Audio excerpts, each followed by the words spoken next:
Баршаңызға сәлем. Бүгінгі видеомда оқушының сабаққа қызығушылығын арттыратын әдіс-тәсілі туралы айтатын боламын. Сол себепті видеоны аяғына дейін қарап, лайк басып, пікір жазып қойыңыздар. Сіздің беретін сабағыңызды бала жалықпай тыңдап, және оны толық қабылдау үшін неден бастаймыз? Ол үшін ойын немесе басқа да әдістер арқылы барлық баланың көңіл-күйін бір деңгейге көтеріп алу керек. Алдымен сабақты бастамас бұрын көңіл-тайм уақытын жасаған дұрыс. Көңіл-тайм әдісінде мұғалім неше түрлі ойындар беруге болады. Мұғалімдер әрбір сабақтың басында оқушының көңіл-күйін көтеріп алу үшін осы уақытқа мән бергені жөн. Себебі әр бала сабаққа әртүрлі келеді. Яғни әрқайсысы әртүрлі деңгейде, әртүрлі энергияда болып келеді.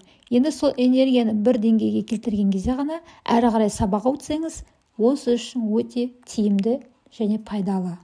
Көптеген мұғалімдерде мынандай қиындықтар болып жатады. Оқушыларым түсінік айта алмайды. Ал ол үшін не істеу керек? Ол үшін мәтінді елестете отырып оқу әдісін пайдалану қажет. Және мәтіннен кілттік сөздер табу керек. Мәтіні өте үлкен болса, оқушыда стресс пайда болады. Ал үлкен мәтінді кіші мәтіндерге бөліп, одан кілттік сөздер тауып алатын болсақ, ол оқушыға түсінік айту жеңіл болады. Жаңа сөздерді мағыналас сөздермен түсіндіру дегеніміз не? Ағылшын тілінде тұрған жаңа сөздерді тікелей аудармай, мағыналас сөзбен оқушыға жеткізу. Бұл әдіс оқушының сол сөзді тез есіне сақтауға көмектеседі. Құрметті әріптестер, бүгінгі сабағымды осымен аяқтаймын.